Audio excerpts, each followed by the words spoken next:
Hey everyone, this is Stuart with 3 Dogs in an RV, and we had a very special package delivered today. What came to our RV this morning?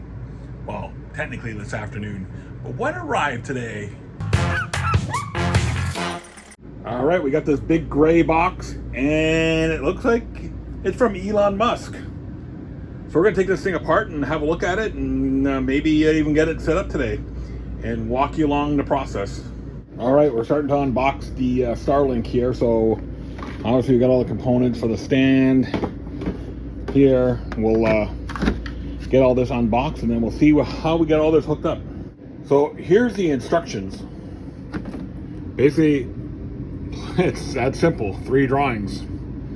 Let's see how simple it is really to get it set up. All right, so we took the Starlink receiver here outside, and it's got a pretty long cable, 75-foot cable here. So we're going to run it into the, it has, looks like some sort of USB type connection on it. So it's not a coax connector. So we may have to figure out an ingenious way to get this inside the rig. So for now, I just ran the cable inside the rig through the driver's side window. It seems to be okay there. We'll position that a little more permanently at our next location. But we're going to, for now, just getting it set up. I think that'll work. So it looks like the dish is already moved. I didn't even get a chance to find it, and it looks like it's already gone out there and found the satellite. So we're pretty much we're like right in Southwest Florida here, pretty much. So this is basically pointing straight up in the sky. So let's go in. Let's go in and get this thing configured and see what it does. All right, so we're in the Starlink system here. We're going to go do and make sure we're all plugged in and get it all connected. Connect to our Wi-Fi, all that good stuff. So we have to go in, make sure we got everything all configured here. We're going to connect to the Starlink Wi-Fi. That's the first step. By default, it's unblocked. Just connecting to it randomly, like so. You're going to set your Wi-Fi network name and your Wi-Fi password. Now, I have set mine up to mirror what I had for the Wi-Fi Ranger that I had, and we'll unfortunately blur out the password so you don't get the password here. But yeah, that we're gonna set up the Wi-Fi name and the password. I'm just mirroring. You can set it to whatever you like. By default, it's all secure, so you don't have to worry about turning on any of the secures. We had a bit of obviously I didn't wait long enough here for it to connect in, so it's going to go in. I'm going to just double check and make sure that everything's good here. Should come up and tell me I can't connect. Yeah, I'm going to refresh my networks here. There's the Ulistic one. I'm going to connect to Ulistic, which is the name of my wireless network here in the coach. Again, yours is going to be whatever you set it to be. Takes a second for it to connect. Once you got it connected, now we're connected to the base station that's connected to the antenna outside. We're going to go in, open up the Starlink application. Now here, what you want to think of over here. Now, I did not set this up in the address where I registered. So I am officially roaming, or what they call it, portable. So I'm going to get this message. I'm going to have to go log into my account, and I'm going to do that on my desktop. And set my preferences to roaming or portable, and pay the extra $25. We'll go do that, and we'll be right back. We got it all set up. We got our portable or roaming set up. Now you can see that we're online with Starlink now. So very easy. I set the antenna up outside. I went and set up my base station. I connected the 75-foot cable. I have it running into the window of my driver's side of my coach for now, until I figure out something more permanent. And now we're getting it all set up. So it went offline. Now the dish is out there trying to find its network. I found the network here. So now we're online with Starlink. We're gonna go do a speed test on the app of our smartphone here. I'm using the iPhone 11. So we're gonna go run our speed test here. You can see that the speed is climbing up ever so slightly, and starting to plateau out here. Not bad, 60-ish, 50-ish megabits per second, 105 milliseconds latency. We're just firing this up for the first time, so I'm not surprised that these results are happening here. Still better than our cell network. So now we're going from the router to the internet. So the first bit was just from me to my wireless access point. Now we're going from the router to the internet itself, and we're doing an upload here. So yeah, 7 or 6, 5, 6, 7 megs upload, which is not great, but it's not terribly bad either. And you can see our download speeds from the iPhone to the router is really, really fast here.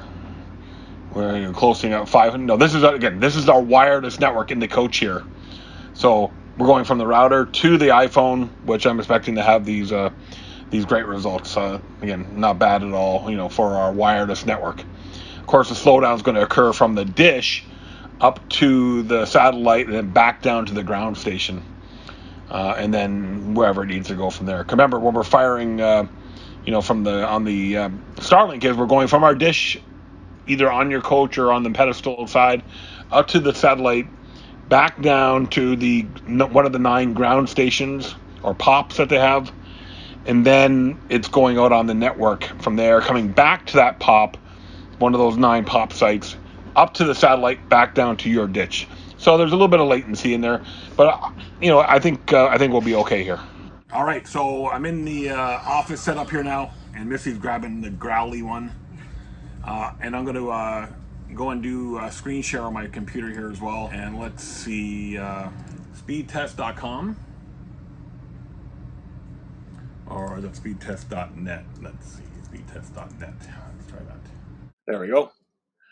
I want to make sure we're on the Ulistic network right there. That's the one that's on the Starlink. And you see we're on Starlink, SpaceX Starlink right here. Let's hit the go button. Let's see what this looks like. So you saw it on the mobile device. So let's just see what it looks like on the desktop. I know it looks pretty impressive to me, folks. Don't you think? About 170-ish, between 150 and 170 download speed, 143.15 officially. And upload, yeah, we know I expect upload to be a little slower.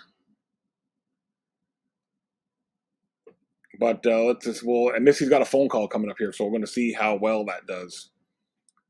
But yeah, 3.93 on the upload and 143.15 on the download. Yeah, it might be a little tricky for a guy like me who does a lot of uploading, but we'll see how if that changes here. All right, so for those who missed Brian and Michelle's video on how to get the Starlink, I'm going to wrap up this video with how we managed to get the Starlink service.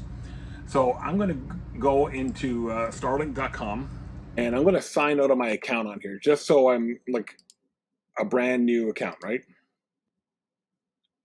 So I'm going to sign out. So this is the page that you would get if you were first signing up with Starlink.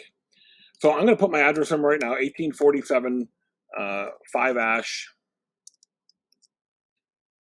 in Arcadia, Florida. And I'm going to order.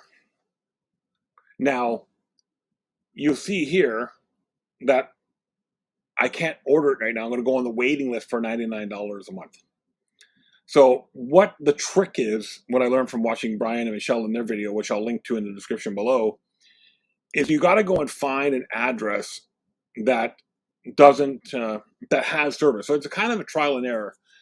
So I did an address. Let's see. I'm going to go in. I think it's 2813 Wehrle Drive, Buffalo, Williamsville, New York. Had that address off the top of my head. So I'm just going to put that into here. 2813 Wehrle Drive in Williamsville, New York.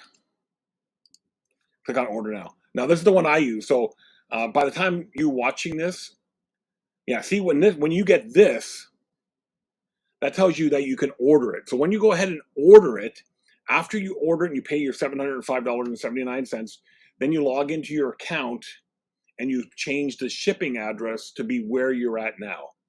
Now, since I didn't set this up in Williamsville, New York, I have to pay the $25 roaming fee. So $135 all in for Starlink. I'm going to keep my FMCA Techconnect Plus for probably the next 6 months. Have it as a backup just in case I can't get Starlink or Starlink's not working 100% the way I want it to. I do have a fallback. And the other cool thing about the FMCA packages is it's got a little Wi-Fi box. I could take that to another location if I need to. But if you get this address here, that means you qualify for the service. Go ahead and put all your information in. And then I'm going to sign into my account now. You get into your account, you got to go under Manage Service Options and turn on. Now mine says remove portability, but if you don't have portability on, then you have to turn that on in order for it to work. And then here's all the settings. Everything's working great. You could try changing your service address. I did try to change this to the 5-ash, and it didn't work. So I had to keep it there and pay the $25 extra. Quick little video on how Starlink show you what to do once you're done and you're ready to move, and how to stow and pack up your Starlink. All right, it's move day, everyone, and you want to move and you want to pack up your Starlink. It's real simple to shut this thing down. I recommend you keep the box that it came in and store that either inside your rig or in the basement, wherever you think it's the safest place to keep that. So once you're in the Starlink app, just go to Settings, and you'll find the stow option. You click on the stow option, and it will put the dish into stow mode, and that's all it's to it. Then you can pack it up, and when you get back to your location, all you gotta do is click on Unstow, and there you have it. You'll be ready to go again. So hopefully that helps you guys out with packing it up. Anyway, there you go, everyone. I hope got some value from this video, and I hope if you're looking at getting a Starlink, I recommend it. Mine's been working great. I've been using it now. This final bit is the next day, and we've been using it now for almost 24 hours. Seems to be working pretty solid. And we watched TV last night. We used our Alexa. We downloaded some files. We uploaded some videos. Everything seems to be working great. So far, so good. 24 hours in, a happy Starlink client. And we actually had to open up a support ticket last night because I wanted to talk about some of the base station stuff, which I'll share in another video. But yeah, it's so far so good. So hope you guys, if you're looking at getting Starlink, enjoy it as much as I am. So my name's Stuart with 3 Dogs in an RV, and we'll see you in another video.